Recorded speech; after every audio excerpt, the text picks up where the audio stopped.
കുമാരി സൽമ നൗഷാദ്. അടുത്ത ആള് on the വേയിലാണ്. അതുപോലെ നമ്മുടെ MP-യും MLA-യും ഓൺ ദി വേയിലാണ്. അവരൊരു 12 മണി റൗണ്ട് ചെയ്ത് വരും എന്ന് ഇപ്പോഴേ അറിയിച്ചിട്ടുണ്ട്. അപ്പോ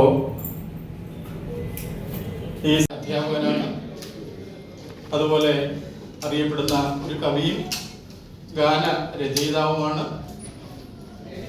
അതുപോലെ നാടൻ പാട്ടിൻ്റെയൊക്കെ ഒരു പ്രമുഖ അവതാരകനാണ്. അപ്പോൾ അദ്ദേഹത്തെ ഞാൻ വളരെ ആദരപൂർവ്വം ഈ അവസരത്തിലെ ഈ വേദിയിലേക്ക് നിങ്ങളുമായി സംവദിക്കുന്നതിന് വേണ്ടി ഞാൻ വളരെ ബഹുമാന പുരസ്സരം ഈ വേദിയിലേക്ക് ശ്രീ കുന്നത്തൂർ ജയപ്രകാശ് അവരുടെ ആദരപൂർവ്വം ക്ഷണിക്കുകയാണ്. അദ്ദേഹം നിരവധി ഫിലിമുകളിലൊക്കെ കഥാപാത്രമാണ്. ഇപ്പോഴദ്ദേഹം ഒരു ഫിലിമിലെ അഭിനയിച്ചുകൊണ്ടിരിക്കുന്ന തിരക്കിലാണ്. അദ്ദേഹം അങ്കമാലിയിൽ നിന്ന് ഈ പരിപാടിയിൽ പങ്കെടുക്കുന്നതിന് വേണ്ടിയാണ് ഇവിടെ എത്തിയിട്ടുള്ളത്. വളരെ സ്നേഹപുരസ്സരം അദ്ദേഹത്തെ വേദിയിലേക്ക് ക്ഷണിക്കും.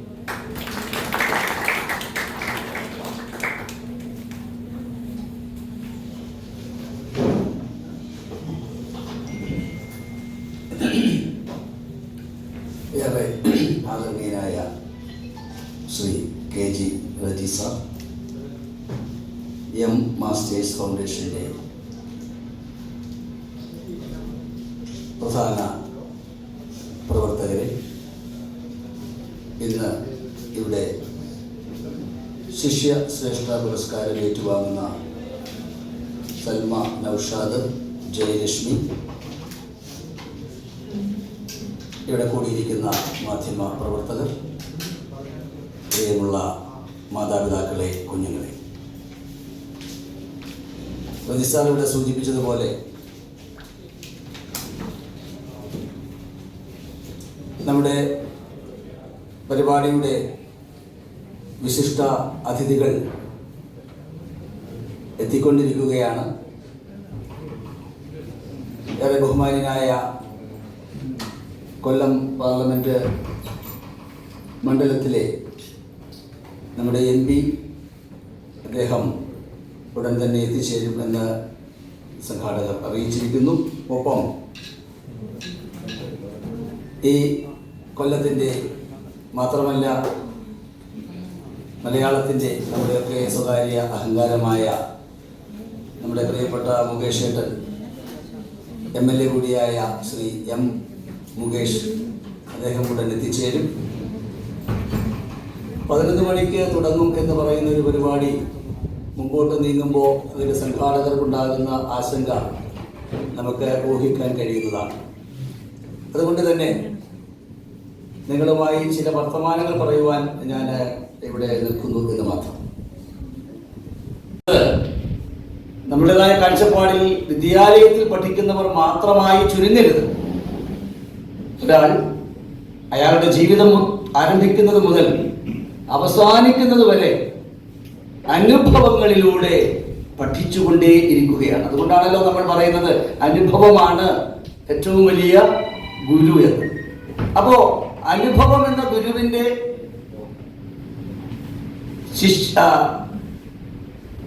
ഗുരുവിൽ നിന്ന് ഏറെ കാര്യങ്ങൾ നമ്മൾ പഠിച്ചുകൊണ്ടേ ഇരിക്കുകയാണ്. അങ്ങനെ പഠിച്ചു വരുമ്പോൾ സാധാരണ നമ്മൾ പറയാറുണ്ട്, ഒരു കുട്ടി പഠിത്തത്തിൽ മോശമാണെങ്കിൽ അയാളെ വിശേഷിപ്പിക്കുന്നത് മണ്ടൻ എന്ന് പറഞ്ഞിട്ടാണ്. മണ്ടൻ എന്ന് പറഞ്ഞാൽ നമ്മളൊക്കെ മനസ്സിലാക്കിയിരിക്കുന്നത്, മണ്ടൻ എന്ന് പറഞ്ഞാൽ അതിന്റെ അർത്ഥം മോശക്കാരനാണ് എന്നാണ്. അയാൾക്ക് എന്തോ കുറവുണ്ട് എന്ന തരത്തിലാണ്. പക്ഷെ വ്യക്തമായി ആ വാക്കിനെ പഠിച്ചാൽ മണ്ടൻ എന്ന് പറഞ്ഞാൽ മിടുക്കൻ എന്നാണ് അർത്ഥം. എത്ര പേര് എന്നോട് യോജിക്കും എന്നെനിക്കറിയില്ല. മണ്ടൻ എന്ന വാക്കിന്റെ അർത്ഥം മിടുക്കൻ എന്നാണ്. ഞാനൊന്ന് വിശദീകരിക്കാം. മണ്ടുക എന്ന വാക്ക്, മണ്ടുക എന്ന് പറഞ്ഞാൽ ഓടുക എന്നാണ്.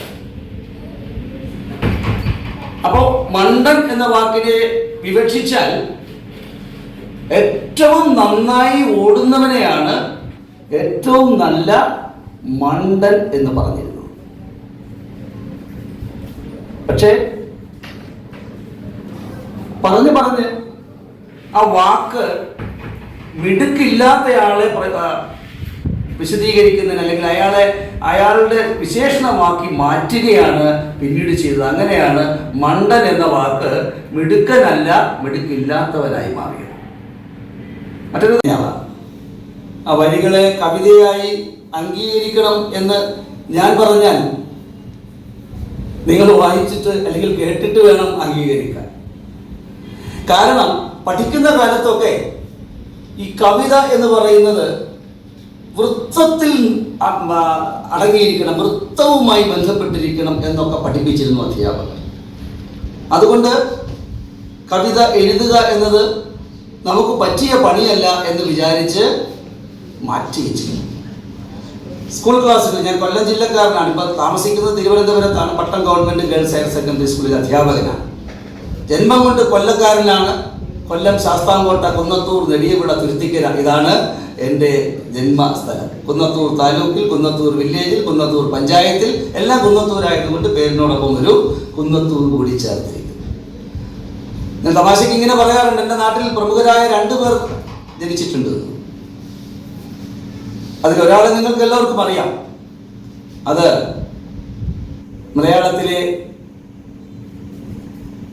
മലയാള ചലച്ചിത്രവേദിയിലെ ഹാസ്യ സാമ്രാട്ടായിരുന്ന അടൂർ ഭാസി എന്ന ചലച്ചിത്ര നടന്റെ പിതാവായ ആ മഹൽ വ്യക്തിത്വമാണ്. അദ്ദേഹത്തെ അടൂറുകാരനായിട്ടാണ് പലരും അറിയുന്നത്. പകരം അദ്ദേഹം കുന്നത്തൂറുകാരനാണ്. അവിടെ നിന്ന് അടൂരേക്ക് ജോലി സംബന്ധമായി മാറിയതാണ്. മറ്റൊരാൾ നിങ്ങളുടെ മുമ്പിൽ നിൽക്കുന്നുണ്ട്. അദ്ദേഹം ഇപ്പോൾ പ്രസംഗിച്ചുകൊണ്ടിരിക്കുകയാണ്. അപ്പൊ ഈ ക്ലാസ്സുകളിൽ പഠിച്ചപ്പോ മലയാള അധ്യാപകൻ ഞങ്ങളെ പഠിപ്പിച്ചു, വൃത്തം വേണമെന്ന് പഠിപ്പിച്ചു.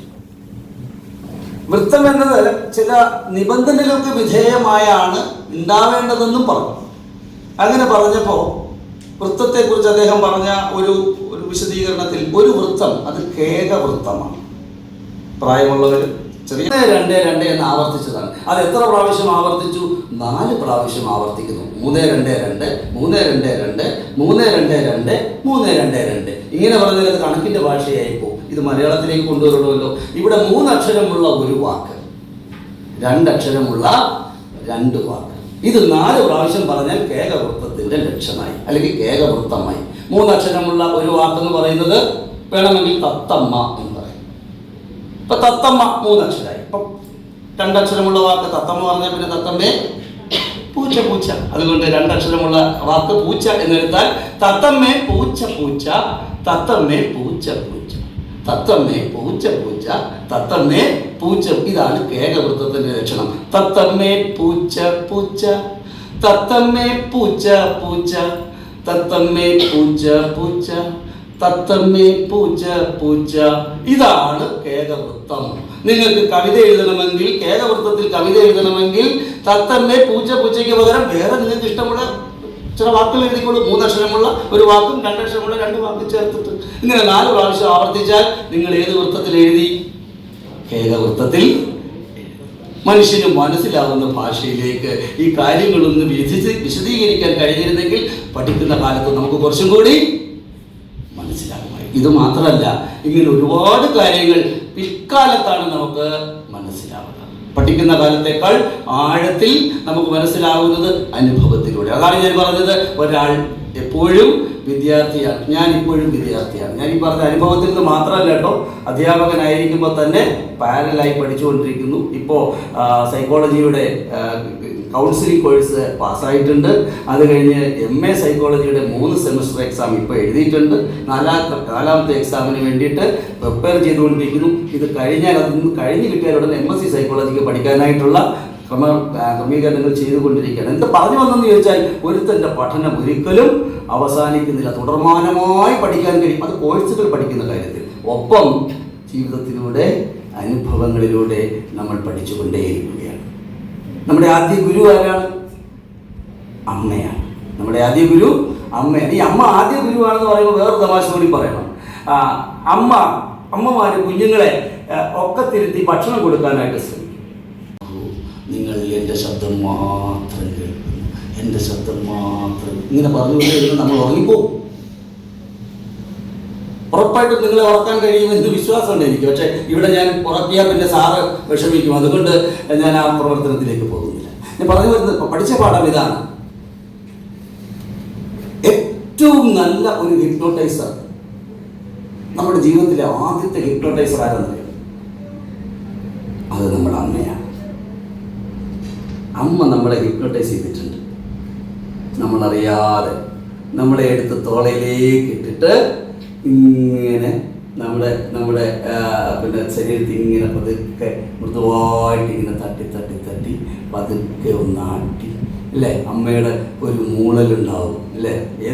നന്നായി പാടുന്ന അമ്മമാരുണ്ട്. ചില അമ്മമാർക്ക് അത്ര കണ്ട് നന്നായി പാടാൻ കഴിയുന്നില്ല. പക്ഷെ പാട്ടൊന്നുമല്ല, അവരിലൊരു ചെറിയൊരു മന്ത്രം പോലെ ഒരു സാധനം ഉണ്ടാവും. ഈ സാധനം കേൾക്കുമ്പോൾ നമ്മൾ എന്ത് ചെയ്യും? അറിയാതെ ഉറക്കത്തിലേക്ക്. ഇപ്പം നമ്മളെ ആദ്യം ഉറക്കത്തിലേക്ക് നയിച്ചതും നമ്മുടെ അമ്മയാണ്. ഇങ്ങനെ ഒരുപാട് പാഠങ്ങളുണ്ട്. നമുക്ക് ജീവിതത്തിൽ നമ്മൾ പ്രയോഗിക്കുന്ന, അനുഭവിക്കുന്ന ഈ പാഠങ്ങളുടെ ഒക്കെ തുടക്കം നമ്മുടെ അമ്മയിൽ നിന്നും അച്ഛനിൽ നിന്നുമൊക്കെയാണ്. അങ്ങനെ പഠിച്ചു വരുമ്പോൾ ചില കാര്യങ്ങളൊക്കെ നമ്മൾ തിരിച്ചു പറയുന്നതും പ്രവർത്തിക്കുന്നതും ഇവരിൽ നിന്ന് ഇൻഹെറിറ്റ് ചെയ്ത സാധനങ്ങളാവും, സംശീകരിച്ചത്. അധ്യാപകനായി തുടരുന്നു എന്ന് പറഞ്ഞിട്ട് ഒരു ക്ലാസ്സിൽ ഫിസിക്സ് പഠിപ്പിച്ചുകൊണ്ടിരിക്കുമ്പോൾ ആ അധ്യാപകൻ ഇലക്ട്രിസിറ്റി എന്ന് പഠിപ്പിക്കുക. ഇലക്ട്രിസിറ്റി എന്ന് ഈ അധ്യാപകൻ എത്ര പറഞ്ഞിട്ടും ആ ക്ലാസ്സിലെ ഒരു കുട്ടിക്ക് അത് പറയാൻ കഴിയുന്നില്ല. ബാക്കി എല്ലാ കുട്ടികളും ഇലക്ട്രിസിറ്റി എന്ന് പറയുന്നു. ഈ കുട്ടിക്ക് ഇലക്ട്രിസിറ്റി എന്ന് പറയാനേ കഴിയുന്നില്ല. അയാൾ ഇലക്കുറ്റി എന്നാ പറയുന്നത്. ഇലക്കുറ്റി എന്നേ പറയും. സ്വാഭാവികമായിട്ടും കുട്ടികൾക്ക് അങ്ങനെ എന്തെങ്കിലും പ്രശ്നം ഉണ്ടാകുമ്പോൾ ഈ അധ്യാപകനൊരു പരാതി ഉണ്ടായാൽ, അല്ലെങ്കിൽ അധ്യാപകനൊരു വിഷമം ഉണ്ടായാൽ, അധ്യാപകൻ ആ കാര്യം അവതരിപ്പിക്കുന്നത് അയാളുടെ ഉയർന്ന ഉദ്യോഗസ്ഥനായ ഹെഡ് മാസ്റ്ററോടായിരിക്കും. അപ്പോൾ ഹെഡ് മാസ്റ്ററോട് എന്ന് പറഞ്ഞു, സാറേ എൻ്റെ ക്ലാസ്സിൽ ഒരു കുട്ടിയുണ്ട്, ഞാൻ എത്ര പറഞ്ഞിട്ടും അയാൾ ഇലക്ട്രിസിറ്റി എന്ന് പറയാനായിട്ട് പറ്റുന്നില്ല, അയാൾ ഇലക്കുറ്റി എന്നേ പറയും. അതുകൊണ്ട് ആ കുട്ടിയുടെ രക്ഷകർത്താവിനെ ഒന്ന് വിളിച്ചിട്ട് ഈ വിവരം ഒന്ന് പറയണം, നമുക്ക് അയാളെ ചികിത്സ ചിലപ്പോൾ വേണ്ടി വരും. അങ്ങനെ രക്ഷകർത്താവിനെ വിളിക്കാനായിട്ട് ശ്രമിച്ചു. രക്ഷകർത്താവ് സ്കൂളിലേക്ക് പോകും. സ്കൂളിലേക്ക് രക്ഷകർത്താവ് വന്നാലുള്ള സ്ഥിതി നമുക്കറിയാം, അല്ലേ? വരുമ്പോൾ ഉള്ള അവസ്ഥ, നമ്മുടെ കുഞ്ഞ് അവിടെ എന്തെങ്കിലും പ്രശ്നം ഉണ്ടാക്കിയിട്ട് വിളിക്കുന്നതാണോ, അങ്ങനെയൊക്കെ ടെൻഷൻ ഉണ്ടാകും. എന്തായാലും ഈ രക്ഷകർത്താവും അതുപോലെ ആശങ്കയോടുകൂടി സ്കൂളിലേക്ക് വന്നു. സ്കൂളിലേക്ക് വന്നപ്പോൾ പാച്ചോടൊന്നും പേടിക്കാനൊന്നുമില്ല, ചെറിയൊരു പ്രശ്നം. ഇത് ഫിസിക്സ് ക്ലാസ്സിൽ ഈ കുട്ടി ഇലക്ട്രിസിറ്റി എന്ന് പഠിപ്പിച്ചപ്പോൾ ഇലക്ട്രിസിറ്റി എന്ന് പറഞ്ഞില്ല, പകരം ഇലക്കുറ്റി എന്നാണ് പറഞ്ഞത്. ആ രക്ഷകർത്താവിന് ഭയങ്കര സമാധാനമായി. കാരണം ഇതിലും വലുതെന്തോ ആണ് അദ്ദേഹം പ്രതീക്ഷിച്ചിരുന്നത്. എന്തായാലും ഇത്ര കൊണ്ട് ഇതിൽ തീർന്നല്ലോ എന്ന് വിചാരിച്ചിട്ട്, പൊന്നു സാറേ അതാണോ കാര്യം? അതുകൊണ്ട് അയാൾക്ക് സ്പീച്ച് തെറാപ്പി നടത്തണം. കാരണം ഈ സംസാര വൈകല്യമുള്ളവർക്ക് സംസാരിക്കാൻ പഠിപ്പിക്കുന്നതാണ് സ്പീച്ച് തെറാപ്പി. കൂട്ടത്തിലൊരു പരസ്യം കൂടെ ചെയ്തോട്ടെ, എൻ്റെ ഭാര്യ ഒരു സ്പീച്ച് തെറാപ്പിസ്റ്റാണ്, തിരുവനന്തപുരത്ത് സാന്ത്വന ഹോസ്പിറ്റലിലെ സ്പീച്ച് തെറാപ്പിസ്റ്റാണ്. അപ്പോൾ അങ്ങനെ ഒരാളെ സമീപിക്കണം, അതിന് വേണ്ടിയിട്ടാണ് നിങ്ങളെ വിളിച്ചത്. അപ്പോൾ ഈ രക്ഷകർത്താവ് പറഞ്ഞു, സാറേ അവന് സ്പീച്ച് തെറാപ്പിയുടെ ആവശ്യമൊന്നുമില്ല, അവന് വേറെ ഒരു ചെറിയൊരു പ്രശ്നമുണ്ട്. എന്താ അവൻ്റെ പ്രശ്നം എന്നറിയാമോ? അവന് കട്ടിയായ വാക്കുകൾ പറയാനുള്ള കപ്പാക്കുറ്റിയില്ല. ഇനി ഞാൻ വിശദീകരിക്കേണ്ടതില്ല. ബഹുമാനികളെ, ചടങ്ങുകൾ ആരംഭിക്കുകയാണ്. ആദ്യമായി ഈശ്വര പ്രാർത്ഥനയ്ക്ക് വേണ്ടി വിഷ്ണു പ്രിയ വിളിക്കുന്നു.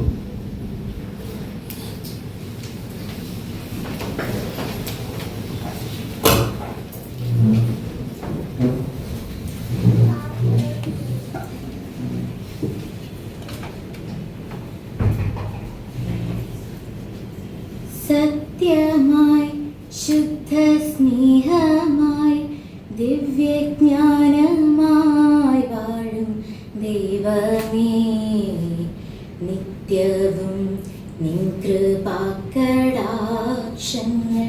ഏകണി ഞങ്ങൾക്കെപ്പോഴും. പാരിലാലംബഹീനരായോരെ സേവിപ്പാൻ ശക്തി നൽകണം. സത്യധർമാദി സദ്ഗുണങ്ങളാൽ ജീവിതം ധന്യമാക്കണം. ബുദ്ധനും മഹാവിഷ്ണുവും യേശുക്രിസ്തുവും നബിയല്ലാവും എല്ലാം ഏകമാണെന്ന വേദാന്തം ഞങ്ങളിൽ ദീപ്തമാക്കണം.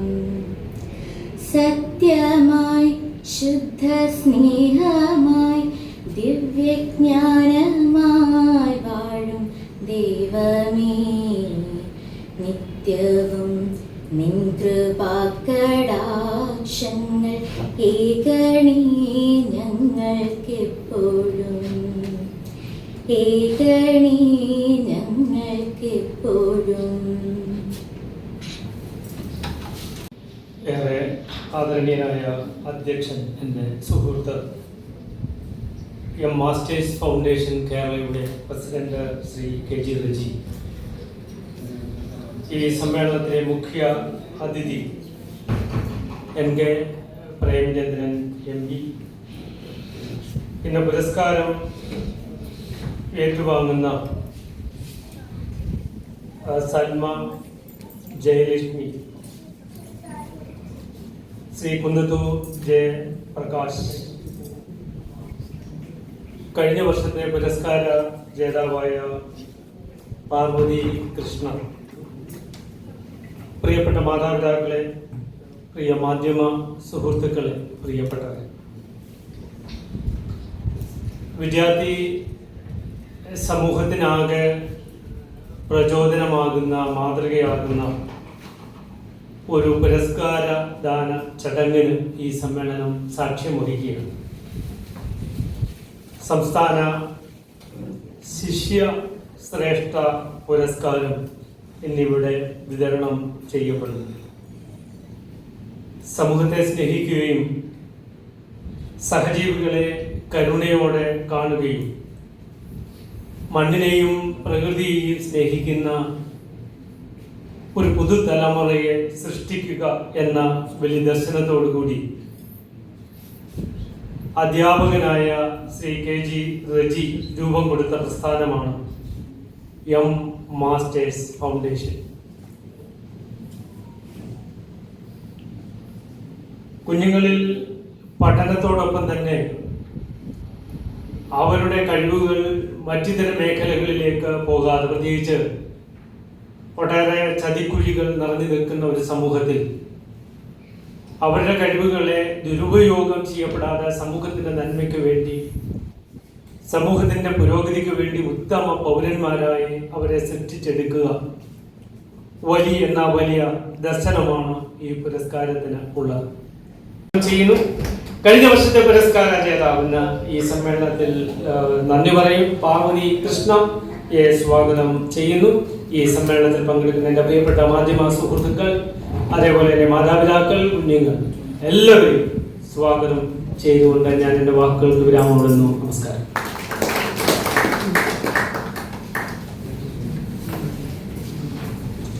ബഹുമാനി അധ്യക്ഷ പ്രസംഗനെ ചുരുക്കുകയാണ്. നമ്മുടെ വിശിഷ്ട വ്യക്തിക്ക് നിരവധി പ്രോഗ്രാമിൽ പങ്കെടുക്കേണ്ട ഒരു സാഹചര്യത്തിലാണ്. ഏതായാലും നമുക്ക് വളരെ അഭിമാനമുണ്ട് അദ്ദേഹത്തെ ഈ സമയത്തെങ്കിലും നമുക്ക് കിട്ടിയത്. നമ്മുടെ ഇന്ത്യയുടെ അഭിമാനമാണ്. ബെസ്റ്റ് പാർലമെന്റേറിയൻ ആണ് എന്നുള്ളത് കൊല്ലംകാർക്ക് ഒരു അഹങ്കാരമാണ് എന്ന് തോന്നുന്നു. എന്ന് പത്തനംതിട്ടക്കാർക്ക് അതിന് അസൂയുണ്ട്. ഏതായാലും അദ്ദേഹത്തെ കിട്ടിയതിൽ വളരെ സന്തോഷം, ചാരിതാർത്ഥ്യം. അദ്ദേഹത്തെ ഉദ്ഘാടനം ചെയ്തുകൊണ്ട് ഈ വ്യത്യസ്തമായ പുരസ്കാര വിതരണം നിർവഹിക്കുന്നതിന് വേണ്ടി വളരെ ആദരപൂർവ്വം ബഹുമാന പുരസ്സരം ക്ഷണിക്കും.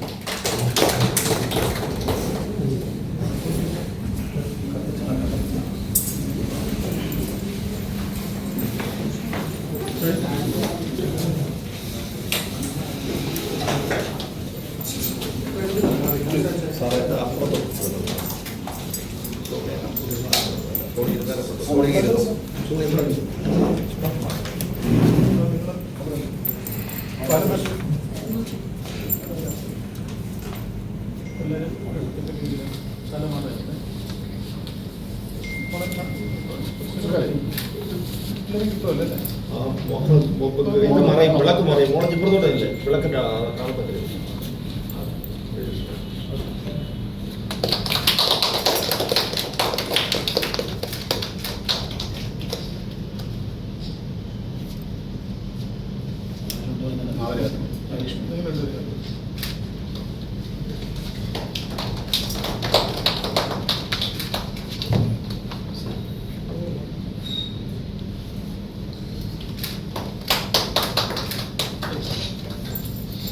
ഹൈദരാബാദ് ശോഭാൻ കിട്ടിയാലുണ്ടോ?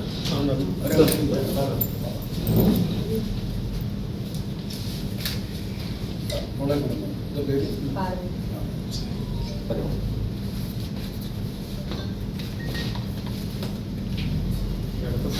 സൈഡിലോട്ട് വാ. കറക്റ്റ്.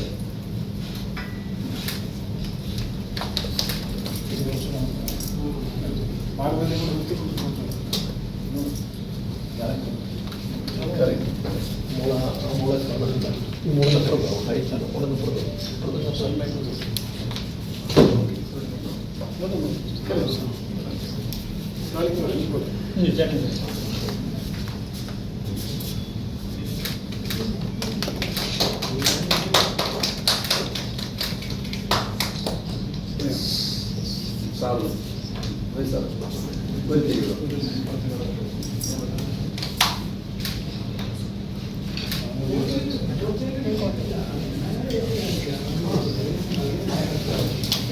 പുരസ്കാര വിതരണമാണ്.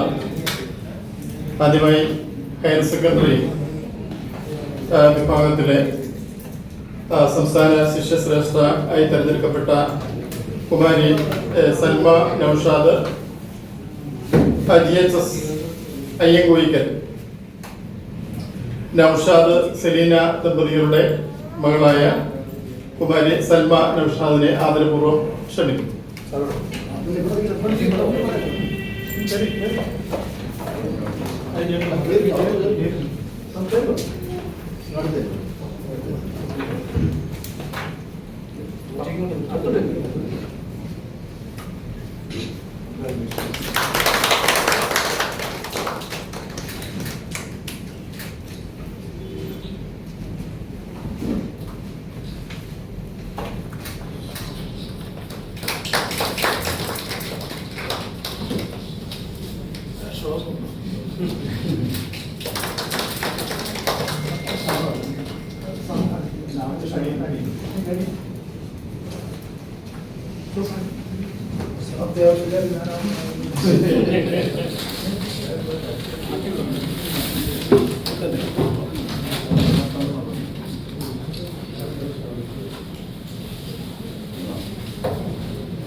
കല്യാണത്തിന്റെ ഒരു ഉപകാരങ്ങളുണ്ട്.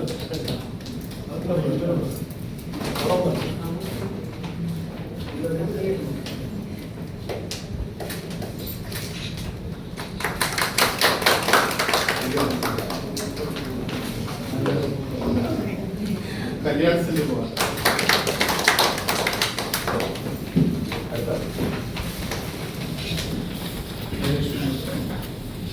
ജയലക്ഷ്മി കോളേജ് വിഭാഗത്തിലെ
ശ്രീ കുന്നത്തൂർ ജെ പ്രകാശ്, അതുപോലെ പുരസ്കാര ജേതാക്കളായ കുമാരി ജയലക്ഷ്മി, കുമാരി സൽമാൻ ഔഷാദ്, മറ്റ് പ്രസ് ക്ലബിന്റെ സെക്രട്ടറി ശ്രീ സനൽ ഡി പ്രേം ഉൾപ്പെടെ വേദിയിലും സദസ്സിലുമുള്ള ബഹുമാന്യരെ, പ്രിയമുള്ള സഹോദരങ്ങളെ, സുഹൃത്തുക്കളെ, വളരെയധികം സന്തോഷവും അതിലേറെ അഭിമാനബോധത്തോടും കൂടിയാണ് ഈ സംരംഭത്തിൽ സംബന്ധിച്ചുകൊണ്ട് ഞാൻ സംസാരിക്കുന്നത്. ഞാൻ ശ്രീ റജിയെ പ്രത്യേകമായ അഭിനന്ദനം, അനുമോദനം ആമുഖമായി തന്നെ അറിയിക്കാൻ ഞാൻ ആഗ്രഹിക്കുകയാണ് ഇത്തരമൊരു സംരംഭം സംഘടിപ്പിച്ചതിന്റെ പേരിൽ. സാധാരണഗതിയിൽ ഗുരുശ്രേഷ്ഠ അവാർഡ് ധാരാളമായി നമ്മൾ കേട്ടിട്ടുണ്ട്. ഒരുപാട് ചടങ്ങുകളിൽ പങ്കെടുത്ത് ഗുരുശ്രേഷ്ഠ, അധ്യാപക ശ്രേഷ്ഠ അവാർഡുകൾ വിതരണം ചെയ്യാനുള്ള അവസരവും എനിക്കുണ്ടായിട്ടുണ്ട്. പക്ഷെ എൻ്റെ പൊതുജീവിതത്തിലും രാഷ്ട്രീയ ജീവിതത്തിലും ആദ്യമായിട്ടാണ് ശിഷ്യശ്രേഷ്ഠ അവാർഡ് എന്ന പേരിൽ മഹത്തരമായ ഒരു പുരസ്കാരം നൽകി വളർന്നു വരുന്ന വിദ്യാർത്ഥി സമൂഹത്തെ, പുത്തൻ തലമുറയെ പ്രോത്സാഹിപ്പിക്കുന്ന ഒരു സംരംഭത്തിൽ പങ്കെടുത്തുകൊണ്ട് സംസാരിക്കുന്നത് ഇതാദ്യമായിട്ടാണ്. അതുകൊണ്ടാണ് ഞാൻ പറഞ്ഞത്, കുട്ടികളിൽ ഇവിടെ വളരെ സമഗ്രമായി തന്നെ സ്വാഗത പ്രസംഗത്തിൽ നേരത്തെ ശ്രീ സാം സൂചിപ്പിക്കുകയുണ്ടായി. ഇപ്പൊ കഴിഞ്ഞ പ്രാവശ്യം ശിഷ്യശ്രേഷ്ഠ അവാർഡ് വാങ്ങിയ മിടുക്കിയായിട്ടുള്ള കൊച്ചനുജത്തിയാണ് പാർവതി കൃഷ്ണ. ആ കഴിഞ്ഞ അനുഭവത്തിന്റെ അടിസ്ഥാനത്തിലാണ് ആ മിടുക്കിയായിട്ടുള്ള കൊച്ചനുജത്തെ ഈ സമ്മേളനത്തിന്റെ സംഘാടകയുടെ രൂപത്തിൽ ഈ സമ്മേളനത്തിൽ സംബന്ധിച്ചിട്ടുള്ളത്. അപ്പൊ പഠനത്തോടൊപ്പം സാമൂഹ്യ രംഗത്തെ പ്രവർത്തനങ്ങൾക്ക് കൂടി വളർന്നു വരുന്ന പുതിയ തലമുറയെ പ്രാപ്തമാക്കുക എന്ന വിശാലമായ പൊതുവീക്ഷണത്തോടു കൂടിയാണ് മാസ്റ്റേഴ്സ് ഫൗണ്ടേഷന്റെ ആഭിമുഖ്യത്തിൽ ഇത്തരത്തിലൊരു സംരംഭം സംഘടിപ്പിച്ചിട്ടുള്ളത് എന്നാണ് ഞാൻ മനസ്സിലാക്കുന്നത്. എന്താണ് യഥാർത്ഥത്തിൽ വിദ്യാഭ്യാസത്തിന്റെ ലക്ഷ്യം? ഇന്ന് ഞാനിപ്പോ 2 ചടങ്ങുകളിൽ പങ്കെടുത്തു. ഇനിയും SSLC +2 പരീക്ഷകളിൽ ഫുൾ A+ വാങ്ങി വിജയിച്ച മിടുക്കരായിട്ടുള്ള വിദ്യാർത്ഥികൾക്ക് പുരസ്കാരം നൽകുന്ന ഒരു കാലമാണ്, സീസണാണ്. നമുക്ക് തന്നെ അറിയാം, നമ്മുടെ വിദ്യാഭ്യാസ രംഗത്തെ പൊതുനിലവാരം പരിശോധിച്ച് നോക്കുമ്പോൾ ഗവൺമെന്റ് തന്നെ ഇപ്പൊ പരോക്ഷമായി സമ്മതിച്ചു കഴിഞ്ഞു. കാരണം SSLC +2 ഫുൾ A+ വാങ്ങുന്ന കുട്ടികളുടെ എണ്ണം കുത്തനെ കൂടി 99.6% വിജയശതമാനം, സർവകാല റെക്കോർഡ് ഭേദിച്ചുകൊണ്ടുള്ള വിജയശതമാനം കൈവരിച്ചു എന്ന് പറഞ്ഞാൽ ഏതാണ്ട് 100% വിജയമാണ്. പക്ഷെ ഒരു കാര്യം നാം തിരിച്ചറിഞ്ഞു, SSLC കഴിഞ്ഞ് പുറത്തു വരുന്ന കുട്ടികളുടെ അക്കാദമിക നിലവാരത്തിൽ വന്നിട്ടുള്ള വലിയ രൂപത്തിൽ സമൂഹത്തിന് ബോധ്യപ്പെട്ട് കഴിഞ്ഞിട്ടുണ്ട്. അവിടെയാണ് ഗൗരവതരമായിട്ടുള്ള സാമൂഹ്യ ഇടപെടൽ വിദ്യാഭ്യാസ രംഗത്ത് ആവശ്യമായിട്ടുള്ളത്. അവിടെയാണ് ഞാൻ പല യോഗങ്ങളിലും പറയുമ്പോൾ ഞാൻ സാമൂഹ്യ പശ്ചാത്തലവും ശാസ്ത്രീയമായ നിലയിൽ വിലയിരുത്തിക്കൊണ്ട് തന്നെയാണ് ഓൾ പ്രൊമോഷനൊക്കെ തുടങ്ങിയത്. പക്ഷെ ഒരു ഘട്ടം വരുമ്പോൾ അത് പുനഃപരിശോധനയ്ക്ക് വിധേയമാക്കട്ടെ. അപ്പൊ അതിൽ വിയോജിപ്പ് പ്രകടിപ്പിക്കുക എന്നൊക്കെ പറഞ്ഞു കഴിഞ്ഞാൽ വളർന്നു വരുന്ന പുതിയ തലമുറയുടെ ഭാവിയെ സംബന്ധിച്ചവർക്ക് എന്ത് ആശങ്കയാവുള്ളത്, എന്ത് ഉത്കണ്ഠയാവുള്ളത്? അപ്പൊ അതാണ് ഞാൻ സൂചിപ്പിച്ചത്. നമുക്ക് സാർവത്രികമായ വിദ്യാഭ്യാസം സ്വായത്തമാക്കാൻ കേരളത്തിന് കഴിഞ്ഞു എന്നുള്ളത് ശ്രീനാരായണ ഗുരുദേവൻ ഉൾപ്പെടെയുള്ള നവോത്ഥാന നായകരുടെയും കേരളത്തിന്റെ പ്രത്യേക സാമൂഹ്യ പശ്ചാത്തലത്തിന്റെയും അടിസ്ഥാനത്തിൽ നാട് കൈവരിച്ച അഭിമാനകരമായ നേട്ടമാണ്. സാർവത്രിക വിദ്യാഭ്യാസം ദശാബ്ദങ്ങൾക്ക് മുമ്പേ സ്വായത്തമാക്കാൻ കേരളത്തിന് കഴിഞ്ഞു. പക്ഷെ ഇന്ന് കേരളം നേരിടുന്ന പ്രധാനപ്പെട്ട പ്രതിസന്ധി, കേരളത്തിന്റെ വിദ്യാഭ്യാസ മേഖല നേരിടുന്ന പ്രധാനപ്പെട്ട പ്രതിസന്ധി, വിദ്യാഭ്യാസ മേഖലയുടെ വിദ്യാഭ്യാസ രംഗത്തെ ഗുണനിലവാര തകർച്ചയാണ്. അതാണ് അഡ്രസ് ചെയ്യേണ്ടത്, അതാണ് പരിഹരിക്കേണ്ടത്. 10ാം തരം കഴിഞ്ഞ് പുറത്തു വരുന്ന ഒരു വിദ്യാർത്ഥിയുടെ ഒരു കുട്ടിയെ സംബന്ധിച്ചിടത്തോളം ആ കുട്ടിയുടെ പൊതുബോധം, ആ കുട്ടിക്ക് പ്രധാനമൊരു പൊതു വിജ്ഞാനം അല്ലെങ്കിൽ പൊതുവായിട്ടുള്ളൊരു വിദ്യാഭ്യാസം, സാമാന്യമായിട്ടുള്ളൊരു വിദ്യാഭ്യാസം ആ കുട്ടിക്ക് ആ നിലവാരത്തിൽ ലഭിക്കുന്നുണ്ടോ എന്നുള്ള പരിശോധനയാണ് ഇന്നത്തെ പ്രധാനപ്പെട്ട പ്രശ്നം. അതാണ് ഞാൻ പറഞ്ഞത്, വിദ്യാഭ്യാസ രംഗത്തെ ഗുണനിലവാര തകർച്ച പരിഹരിക്കാൻ ആവശ്യമായിട്ടുള്ള ശക്തമായ നടപടികൾ സ്വീകരിക്കുന്നില്ലെങ്കിൽ ഭാവി തലമുറയോട് നാം ചെയ്യുന്ന കനത്ത അനീതിയായിരിക്കും എന്നുള്ളത് കൊണ്ട് തന്നെ ശക്തമായ ഇടപെടൽ ഈ കാര്യത്തിൽ അനിവാര്യമാണ്. കാലോചിതമായ മാറ്റങ്ങൾ ഈ കാര്യത്തിൽ അനിവാര്യമാണെന്ന് സാന്ദർഭികമായി സൂചിപ്പിക്കാൻ ഞാൻ ഈ അവസരം വിദ്യാഭ്യാസ സംബന്ധമായ അവാർഡുകളായതുകൊണ്ട് ഈ അവസരത്തിൽ സൂചിപ്പിക്കാൻ ആഗ്രഹിക്കുകയാണ്. 2, ഞാൻ പറഞ്ഞു വന്നത് ഈ വിഷയം പറയാനല്ല, വിദ്യാഭ്യാസം കൊണ്ട് ഉദ്ദേശിക്കുന്നത് കേവലം അക്കാദമികമായിട്ടുള്ള മികവ് ആർജിക്കുക എന്നതിനപ്പുറത്ത് സമഗ്രമായ വ്യക്തിത്വ വികാസമാണ് വിദ്യാഭ്യാസം കൊണ്ട് ലക്ഷ്യമിടുന്നത്. ശരിക്കും പറഞ്ഞാൽ comprehensive personality development, that is the motto of education. ആ സമഗ്ര വ്യക്തിത്വ വികാസം സാധ്യമാകുന്നുണ്ടോ അത് പരിശോധനയ്ക്ക് വിധേയമാക്കണം. കാരണം പുറത്തു വരുന്ന പുതിയ തലമുറയുടെ സ്വഭാവവും ഒക്കെ രാഷ്ട്രബോധമുള്ള, സാമൂഹ്യ വീക്ഷണമുള്ള, സമൂഹത്തോട് പ്രതിബദ്ധതയും ഉത്തരവാദിത്വമുള്ള ഒരു നല്ല തലമുറയെ വാർത്തെടുക്കാൻ കഴിയുന്നതാണ് ഗുണനിലവാരമുള്ള മെച്ചപ്പെട്ട വിദ്യാഭ്യാസം. അതിന് കഴിയണമെന്നുണ്ടെങ്കിൽ പാഠ്യരംഗത്ത് പ്രാധാന്യം കൊടുക്കുന്നത് പോലെ തന്നെ പാഠ്യേതര രംഗത്ത്, സാമൂഹിക രംഗത്തു കൂടി കുട്ടികൾക്ക് പ്രാവീണ്യമുള്ളവരായി, താല്പര്യമുള്ളവരായി മാറ്റാൻ കഴിയണം. അവിടെയാണ് എം മാസ്റ്റേഴ്സ് ഫൗണ്ടേഷൻ ഒരു ശക്തമായ ഇടപെടൽ നടത്തുന്നത്. പഠനത്തോടൊപ്പം സാമൂഹിക രംഗത്ത് മികവും കഴിവും പ്രാപ്തിയും കാണിക്കുന്ന മികവുറ്റ കുട്ടികളെ കണ്ടെത്തി ഹൈസ്കൂൾ തലത്തിലും കോളേജ് തലത്തിലും കണ്ടെത്തി 2 പേർക്ക് ശിഷ്യ ശ്രേഷ്ഠ അവാർഡ് നൽകുന്നു എന്ന് പറയുന്നതിന്റെ പ്രാധാന്യം അവിടെയാണ് ഞാൻ ശ്രീ സാം ഉൾപ്പെടെയുള്ള, അല്ലെങ്കിൽ ശ്രീ എം മാസ്റ്റേഴ്സ് ഫൗണ്ടേഷന്റെ പ്രസിഡന്റ് ആയിട്ടുള്ള റെജി ഉൾപ്പെടെയുള്ളവരെ, സംഘാടകരെ അഭിനന്ദിക്കുന്നു എന്ന് ഞാൻ ആമുഖമായി പറഞ്ഞത് അതിന്റെ അടിസ്ഥാനത്തിലാണ്.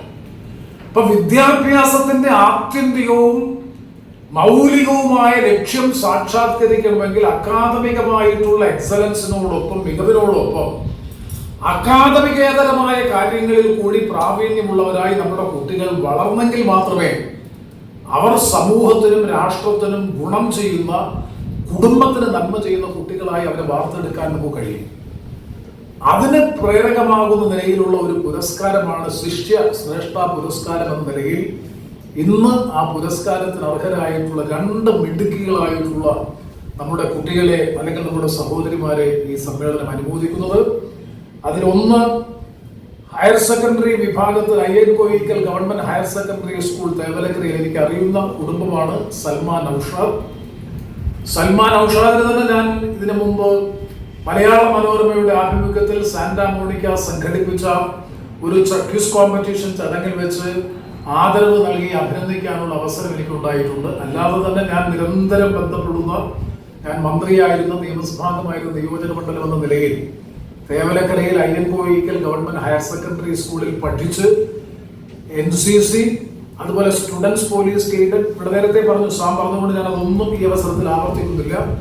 മികവും കഴിവും പ്രാവീണ്യവും പാഠ്യേതര രംഗത്ത് കാണിക്കുകയും പാഠ്യരംഗത്തും ഫുൾ A+ വിജയിക്കുകയും ചെയ്ത മിടുക്കിയായ സൽമാൻ ഔഷാദാണ് ഈ പ്രാവശ്യത്തെ ശിഷ്യശ്രേഷ്ഠ അവാർഡിന് ഹയർ സെക്കൻഡറി തലത്തിൽ, അല്ലെങ്കിൽ ഹയർ സെക്കൻഡറി വിഭാഗത്തിൽ ശിഷ്യ ശ്രേഷ്ഠ അവാർഡിന് അർഹയായിട്ടുള്ളത്. അതിൽ തീർച്ചയായും ഞാൻ പ്രതിനിധീകരിക്കുന്ന നിയോജക മണ്ഡലം എന്ന എന്റെ സ്വാർത്ഥത കൂടി പരിഗണിച്ചാൽ വലിയ അഭിമാനബോധമുണ്ട് എനിക്ക്. അതുകൊണ്ടാണ് സൽമയ്ക്ക് ആ പുരസ്കാരം ലഭിച്ചതുകൊണ്ടാണ് ഇപ്രാവശ്യം ഈ പുരസ്കാര വിതരണം കൊല്ലം പട്ടണത്തിൽ വെച്ച്, കൊല്ലം ജില്ലയിൽ വെച്ച് നടത്താൻ തന്നെ സംഘാടകർ, അവരെല്ലാം പത്തനംതിട്ടക്കാരാണ്, അവർ തീരുമാനിച്ചത് സൽമയെ കൂടി ഉദ്ദേശിച്ചുകൊണ്ടാണ്. അപ്പൊ ഈ ജില്ലയിൽ വെച്ച് ഇത്തരത്തിലൊരു പുരസ്കാരദാന ചടങ്ങ് അത് നിർവഹിക്കാൻ അവസരമുണ്ടായത് സൽമ നൗഷാദിലൂടെയാണ്. നൗഷാദിന്റെ പ്രിയപ്പെട്ട മകൾ, ആ കുടുംബത്തിന്റെ അല്ലെങ്കിൽ അവരുടെ പ്രയത്നത്തിന്റെ ഫലമായിട്ടാണ്. അതിലുള്ള അഭിമാനം, സന്തോഷം ഈ അവസരത്തിൽ പ്രകടിപ്പിക്കുന്നതോടൊപ്പം നമ്മുടെ എല്ലാവരുടെയും പേരിലുള്ള ഹൃദയം നിറഞ്ഞ അഭിനന്ദനങ്ങൾ, അനുമോദനങ്ങൾ സൽമാൻ ഔഷാദിന് ഈ അവസരത്തിൽ നൽകുന്നു. രണ്ടാമത് കോളേജ് വിഭാഗത്തിൽ കുമാരി ജയലക്ഷ്മി എസ്. ഇവിടെ സ്വാഗത പ്രസംഗത്തിൽ പ്രിയപ്പെട്ട ശ്രീ സാം ചെമ്പകത്തിൽ സംസാരിച്ചപ്പോൾ ജയലക്ഷ്മിയുടെ പാഠ്യേതര രംഗത്തെ പ്രവർത്തനങ്ങളിൽ പ്രധാനമായി ചൂണ്ടിക്കാണിച്ചത് കാർഷിക രംഗത്താണ്.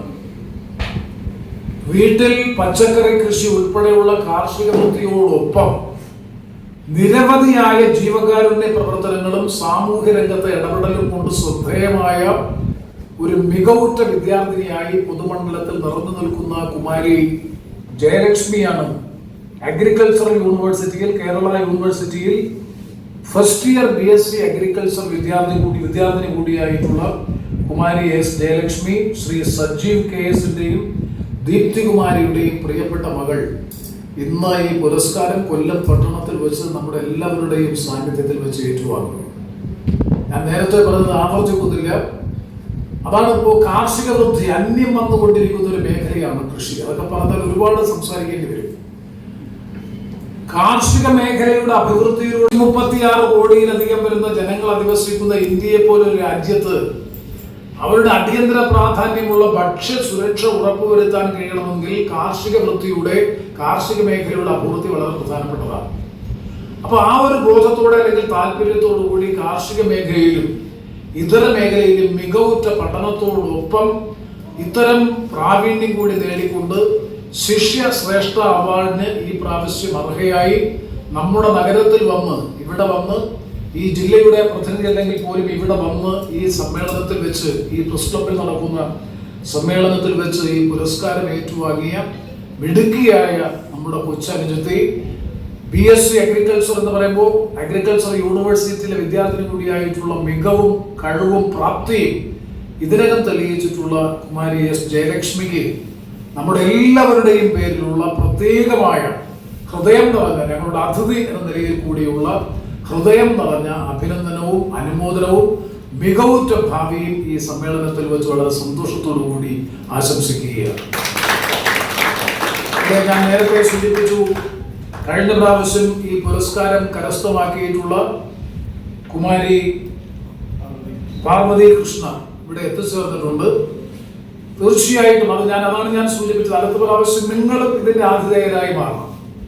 അപ്പൊ അങ്ങനെ വരുമ്പോൾ നിങ്ങളിൽ നിന്ന് മറ്റുള്ളവർ, പാർവതി കൃഷ്ണയിൽ നിന്നുള്ള ഒരു പ്രചോദനം തീർച്ചയായിട്ടും നിങ്ങൾക്കുണ്ടാകും. നിങ്ങളിൽ നിന്ന് ഭാവിയിൽ മറ്റു കുട്ടികൾക്കുണ്ടാകും. അങ്ങനെ ഇത് ഇപ്പോൾ ഒരു ഹ്രസ്വമായിട്ടുള്ള ചുരുങ്ങിയ പരിമിതമായ സദസ്സിന്റെ സാന്നിധ്യത്തിലാണ് ഈ ചടങ്ങ് സംഘടിപ്പിക്കപ്പെട്ടതെങ്കിലും ഭാവിയിൽ കൂടുതൽ ശ്രദ്ധേയമായ നിലയിൽ കൂടുതൽ പങ്കാളിത്തമുള്ള സദസ്സുകളിലേക്ക് ഈ സംരംഭം മാറും. ഇതൊരു നല്ല തുടക്കമാണ്. ഞാൻ ആവർത്തിച്ച് പറയുന്നത്, ഒരു നല്ല തുടക്കമാണ്.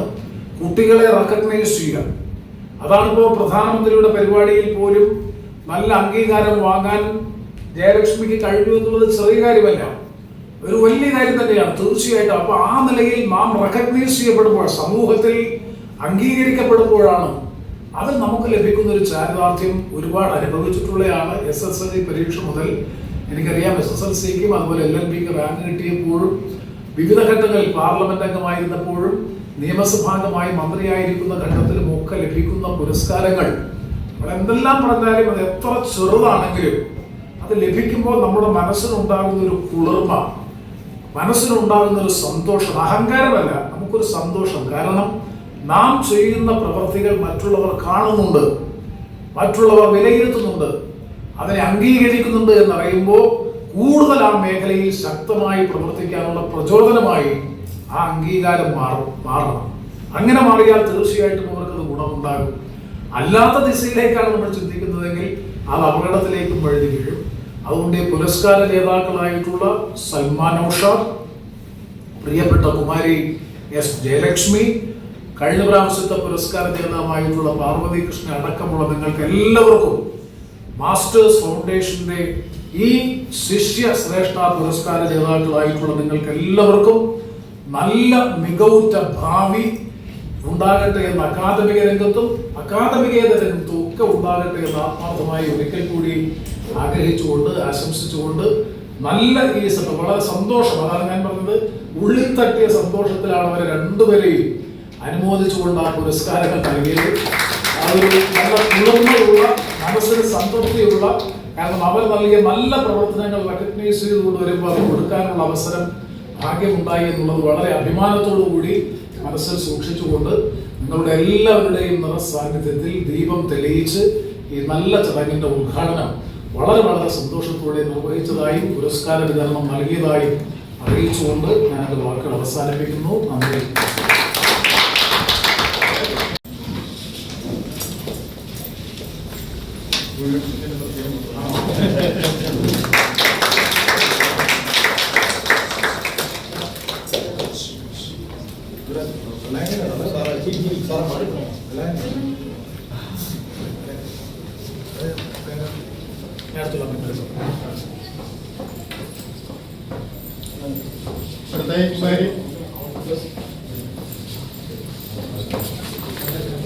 ജയലക്ഷ്മി മറുപടി പ്രസവത്തിനായി ക്ഷണിക്കുന്നു.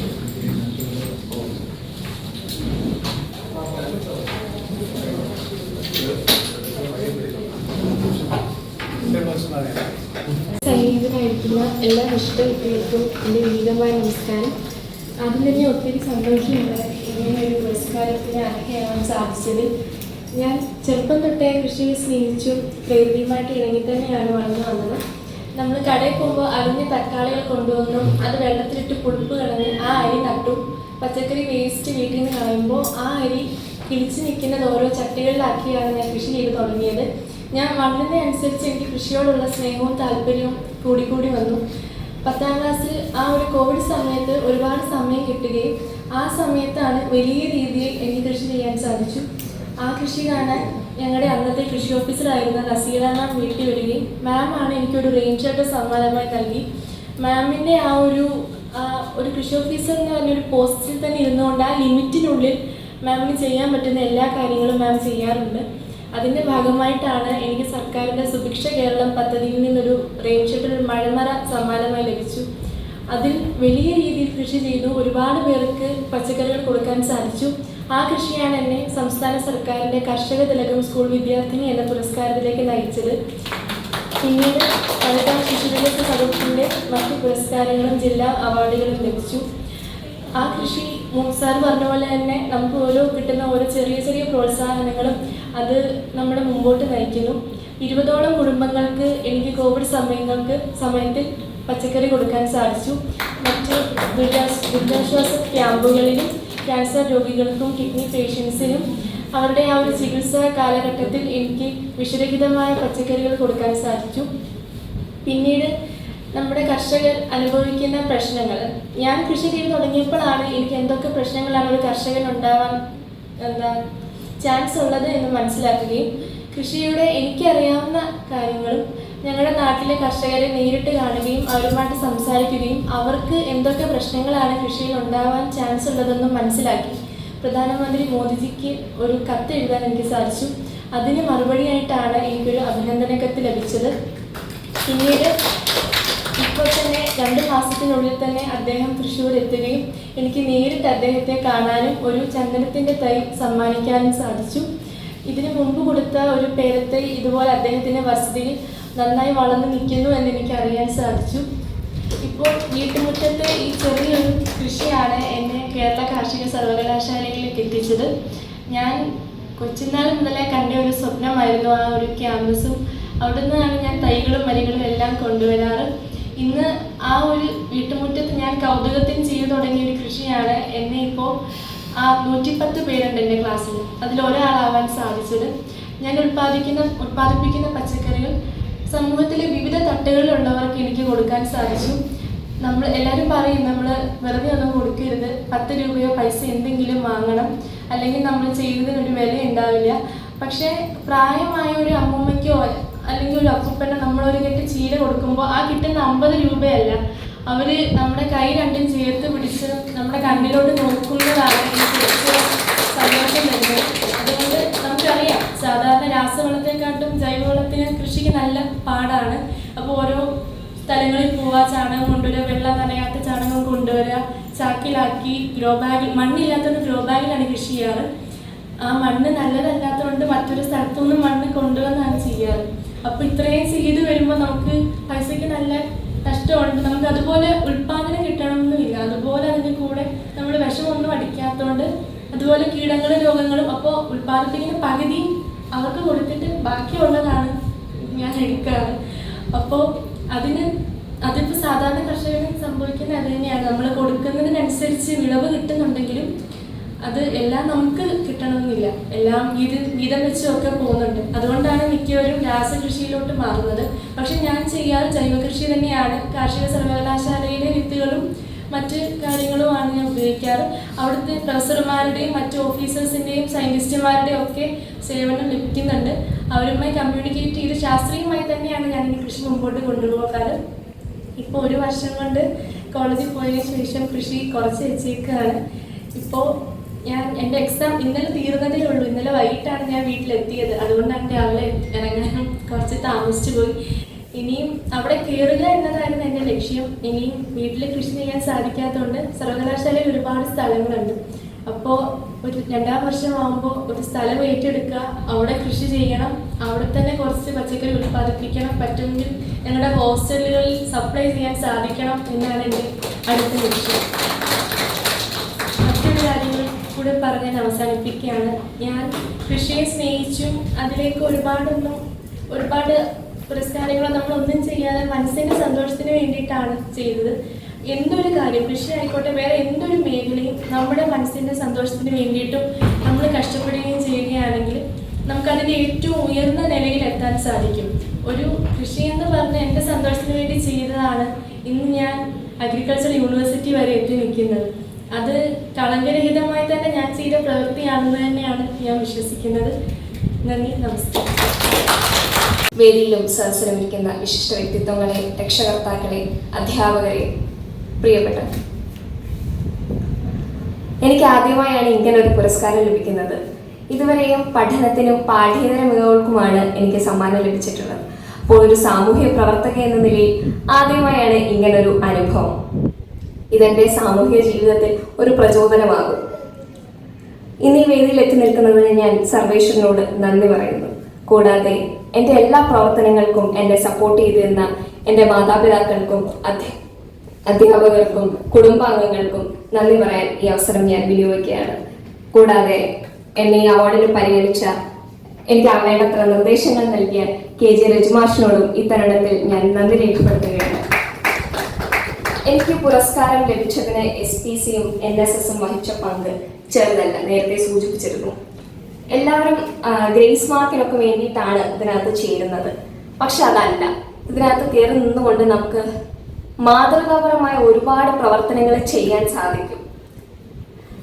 ഇപ്പം നമ്മൾ സോഷ്യൽ മീഡിയയിലും മറ്റും കാണാറുണ്ട്, ദൂരെ എവിടെയെങ്കിലുമൊക്കെ ഉള്ള ആളുകൾക്ക് നമ്മൾ സഹായം എത്തിച്ചു കൊടുക്കാറുണ്ട്. അങ്ങനെ ചെയ്തിട്ടുള്ളവരായിരിക്കും ഈ ഇരിക്കുന്നതിൽ ഭൂരിപക്ഷ പേരും. എന്നാൽ അതെത്രത്തോളം സുതാര്യമാണെന്ന് നമുക്ക് അറിയില്ല. അവരൊരുപാട് ദൂരെയാണ്, അവർക്ക് അത് എത്തുന്നുണ്ടോ എന്ന് നമുക്കറിയില്ല. അതിനേക്കാൾ ഉപരി നമ്മുടെ അടുത്തല്ല, നമുക്കറിയാവുന്ന പരിചിതരായ ആളുകൾക്ക് നമ്മളാൽ കഴിയുന്ന വിധം എന്തെങ്കിലുമൊക്കെ സഹായം എത്തിച്ചു കൊടുക്കുന്നതാണ് അർത്ഥമുള്ളത് എന്നെനിക്ക് തോന്നുന്നു. സാമൂഹ്യ പ്രവർത്തനങ്ങളെല്ലാം തന്നെയും ചാരിറ്റി പ്രവർത്തനങ്ങളല്ല. അത് കേവലം ഒരു വ്യക്തിയിൽ ഒതുങ്ങി നിൽക്കേണ്ടതൊന്നുമല്ല. ഒരു ചെടി നടുന്നതും സാമൂഹ്യ പ്രവർത്തനം തന്നെയാണ്. ഇത് പ്രചോദനമാക്കിക്കൊണ്ട്, ഞാൻ ഇനി വേദിയിൽ നിൽക്കുന്നത് പ്രചോദനമാക്കിക്കൊണ്ട്, തീർച്ചയായിട്ടും എൻ്റെ സ്കൂളിലെ ഒരു കുട്ടി ഇതിൻ്റെ പിന്തുടർച്ച എന്നോണം ഈ അവാർഡ് ഏറ്റുവാങ്ങാൻ ഈ വേദിയിൽ എത്തും. അങ്ങനെ എത്തട്ടെ എന്ന് ആഗ്രഹിക്കുന്നു, ആശംസിക്കുന്നു. ഈ പുരസ്കാരം ഞാനൊരു ബഹുമതിയായല്ല കണക്കാക്കുന്നത്, മറിച്ചൊരു ഉത്തരവാദിത്തമായാണ്. ചെയ്ത പ്രവർത്തനങ്ങളെക്കാൾ ഉപരി ഒരുപാട് ചെയ്യാനുണ്ട് എന്നൊരു ഓർമ്മപ്പെടുത്തൽ കൂടിയായിട്ടാണ്. ഇത്രയും പറഞ്ഞുകൊണ്ട് ഞാൻ എൻ്റെ വാക്കുകൾ ഉപസംഹരിക്കുന്നു. നന്ദി. അവസാനമായിട്ട് ചില വാക്കുകൾ സംസാരിക്കുന്നതിന് വേണ്ടി ഇനിയും ഞാൻ എന്തെങ്കിലും പറഞ്ഞാൽ അത് അധികം പ്രസംഗമായി പോകും. അതുകൊണ്ട് അത്തരം ഭാഷണത്തിലേക്കൊന്നും കിടക്കുന്നില്ല. 2 വ്യക്തിത്വങ്ങളാണ് ഇവിടെ അവാർഡ് വാങ്ങാനായിട്ട്, ഈ പുരസ്കാരം സ്വീകരിക്കാനായിട്ട്. 2 പേരുടെയും ശരീരഭാഷയിൽ തന്നെ, അവരെ കണ്ടാൽ തന്നെ ആ വ്യത്യാസമുണ്ട് എന്ന് ഞാൻ മനസ്സിലാക്കുകയാണ്. ഒന്ന്, ഒരു കർഷക, അത് ആ വാക്കുകളിലും തൻ്റെ എല്ലാ ഭാഷയിലും അത് ഉൾക്കൊണ്ടുകൊണ്ട്. ഈ സൽമയെ കണ്ടപ്പോൾ തന്നെ എനിക്ക് ഒരു പോലീസ് ലുക്കാണ് അദ്ദേഹത്തിൻ്റെ ഭാഷയിൽ അങ്ങനെ അത് വരുന്നത്. പഴയ ഒരു പോലീസുകാരൻ എന്ന നിലയിൽ ഒരു സബ് ഇൻസ്പെക്ടർ ആയിരുന്നു. പിന്നീടാണ് ഈ കാര്യങ്ങളിലേക്കൊക്കെ പ്രവേശിക്കുന്നത്. അപ്പോൾ അതുകൊണ്ട് തന്നെ അതെനിക്ക് പെട്ടെന്ന് മനസ്സിലാക്കാൻ കഴിഞ്ഞു. അയാൾ രണ്ടാമത് പറഞ്ഞ വാചകമാണ് എടുത്തു പറയേണ്ടത്. ഇതെല്ലാം സാമൂഹിക പ്രവർത്തനം തന്നെയാണ്. തീർച്ചയായിട്ടും അവർ രണ്ടുപേരെയും അംഗീകരിക്കേണ്ടതാണ്. അവർ ഈ സമൂഹത്തിൻ്റെ മാതൃകയാകട്ടെ, അവർക്ക് കൂടുതൽ പ്രവർത്തന മേഖലകൾ ഉണ്ടാകട്ടെ, കൂടുതൽ അംഗീകാരങ്ങളും അവരെ എത്തട്ടെ എന്ന് ആത്മാർത്ഥമായി ആശംസിച്ചുകൊണ്ട് അതിനെ വഴിമരുന്നിട്ട നമ്മുടെ ഒഡീസാറിനും ഒപ്പം അദ്ദേഹത്തിൻ്റെ പേരെന്തും പോയി സാംസാറിനും ഒക്കെ എല്ലാവർക്കും നന്ദി അറിയിച്ചുകൊണ്ടും എന്നെ കൂടെ ഇതിനെ പങ്കെടുപ്പിക്കുവാൻ കാണിച്ച സന്മനസ്സിന് അതിലേറെ നന്ദി അറിയിച്ചുകൊണ്ടും നിർത്തുന്നു. എനിക്ക് അത്ഭുതം തോന്നിപ്പോയി. ശിഷ്യശ്രേഷ്ഠ അവാർഡ് എന്ന് പറഞ്ഞപ്പോൾ ഒരു കൺഫ്യൂഷനായി. അതുമാത്രമല്ല, ഞാൻ 1998 അധ്യാപക അവാർഡ് വാങ്ങിച്ചത് അധ്യാപകനാണ്. അതിനൊക്കെ ശ്രേഷ്ഠ അന്ന് നമ്മളിങ്ങോട്ട് പിന്നെ ഗുരു ശ്രേഷ്ഠ അവാർഡ്. ഇതിപ്പോൾ ഒരു പുതുമയാണ് എനിക്ക് തോന്നി. ശിഷ്യ ശ്രേഷ്ഠ അവാർഡ് എന്ന് പറഞ്ഞപ്പോൾ തന്നെ രജിസാർ ഇത് പറഞ്ഞപ്പോൾ എന്നോട് ആദ്യം പറഞ്ഞത് ബാബു സാറേ ഇതിൻ്റെ പരിപാടിയുണ്ട്, അപ്പം ഈശ്വര പ്രാർത്ഥനയ്ക്കായിട്ട് നമുക്ക് 2 കുട്ടികളെയൊക്കെ അഡ്ജസ്റ്റ് ചെയ്താണ്. അങ്ങനെ 2 കുട്ടികൾ നമ്മളിപ്പോൾ അവർ ഇവിടെ വന്ന് നമ്മുടെ കുട്ടികളുടെ ഈശ്വര പ്രാർത്ഥന നടത്തി. അവരിപ്പം നമ്മുടെ പിന്നെ പ്രവേശനോത്സവത്തിൻ്റെ റിഹേഴ്സൽ നടക്കുക, അവിടെ പരിപാടി നടത്തുകയാണ് നമ്മുടെ ബോയ്സ് ഗേൾസ് ഹൈസ്കൂളിൽ. അവിടുത്തെ കുട്ടികൾ അവർ വന്നിട്ട് പോയി. അപ്പൊ ഈ ക്ഷണത്തിൽ എന്ത് കേട്ടപ്പോഴാണ് എനിക്ക് ഇങ്ങനെ അത്ഭുതം തോന്നിപ്പോയി. സാറ് നമ്മുടെ ബഹുമാനായിട്ട് എന്ത് പറഞ്ഞതുപോലെ ഇങ്ങനെ ഒരു അവാർഡുണ്ടോ എന്നുള്ള കാര്യം ആദ്യം ചിന്തിച്ചു പോയി. ശിഷ്യ ശ്രേഷ്ഠ അവാർഡ് മംഗളമാണ് ഈ 2 കൂട്ടർക്കും. അതായത് ജയലക്ഷ്മിക്കും അതുപോലെ തന്നെ നമ്മുടെ സൽമയ്ക്കും ജീവിതത്തിൽ നല്ല ഉയർച്ച ഉണ്ടാകട്ടെ, ഭാവി ഉണ്ടാകട്ടെ എന്ന് പ്രാർത്ഥിച്ചുകൊണ്ട് ഒരു സമയത്തോട് വൈകിയിരിക്കുന്നു. ഞാൻ ദീർഘിപ്പിക്കുന്നില്ല. ഒരു സാറ് പറഞ്ഞ അനുസരിച്ചൊരു കൊച്ചു പാട്ട്. അത് നമ്മുടെ ഒരു മനുഷ്യൻ ഏറ്റവും കൂടുതൽ ഇഷ്ടപ്പെടുന്ന അവന്റെ ജീവിതത്തിലെ ഒരു ഏടാണ് ബാല്യകാലം, കുട്ടിക്കാലം അല്ലേ എന്നാ ഞാൻ വിശ്വസിക്കുന്നത്. നമ്മളെല്ലാവരും ഇഷ്ടപ്പെടുന്ന കാലം. അതിനെക്കുറിച്ചൊരു കൊച്ചു പാട്ടാണ്. സ്വന്തം സ്വന്തം ബാല്യത്തിലൂടെ ഒന്നു പോകാൻ മോഹമില്ലാത്തവരുണ്ടോ? സ്വന്തം സ്വന്തം പ്രണയത്തിലൂടെ ഒന്നു പോകാൻ കൊതി തോന്നാത്തവരുണ്ടോ? കണ്ണാടിപ്പുഴ കാണുമ്പോൾ കണ്ണിൽ കനവുകൾ തെളിയുമ്പോൾ വെറുതെ പാടാൻ കൊതിക്കാത്തൊരാളുണ്ടോ? സ്വന്തം സ്വന്തം ബാല്യത്തിലൂടെ ഒന്നു പോകാൻ മോഹമില്ലാത്തവരുണ്ടോ? സ്വന്തം സ്വന്തം പ്രണയത്തിലൂടെ ഒന്നലയാൻ ഉള്ളിൽ കൊതി തോന്നാത്തവരുണ്ടോ? കണ്ണാടിപ്പുഴ കാണുമ്പോൾ കണ്ണിൽ കനവുകൾ തെളിയുമ്പോൾ ഉള്ളിൽ പാടാൻ കൊതിക്കാത്തൊരാളുണ്ടോ?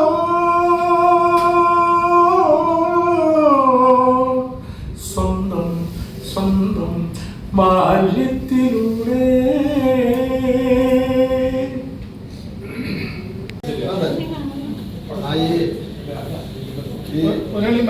ചിന്നത്തമ്പികളൊക്കെ ഇറങ്ങിയോ കാണത്തില്ല അവിടെ നിന്ന്.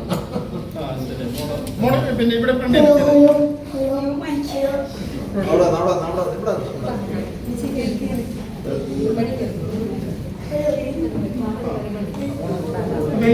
ഒരാൾ ഞാനിരിക്കുന്നു കിട്ടുമോ? ഒരു സൈഡ് ചരിഞ്ഞുണ്ട്, ഒരു സൈഡ് അങ്ങനെ ഇങ്ങോട്ട് മോളും ഫ്രണ്ടിലോട്ട് മോളിഞ്ഞ് ഫ്രണ്ട് അതിന് കുറെ നിൽക്കുന്ന ആൾ ഫ്രണ്ടിലോട്ട് കയറി അങ്ങനെ അങ്ങനെ ചരിഞ്ഞ് അങ്ങോട്ട് വന്നു. അപ്പോൾ വിൽക്കാൻ കിട്ടില്ല. അതെ, ആരും മറക്കാതെ നിന്നു.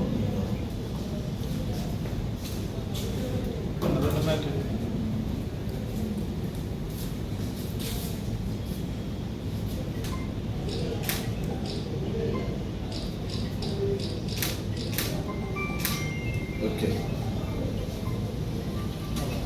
ഓക്കെ ഓക്കെ നമുക്ക് സന്തോഷമായിട്ട് പിരിയാം.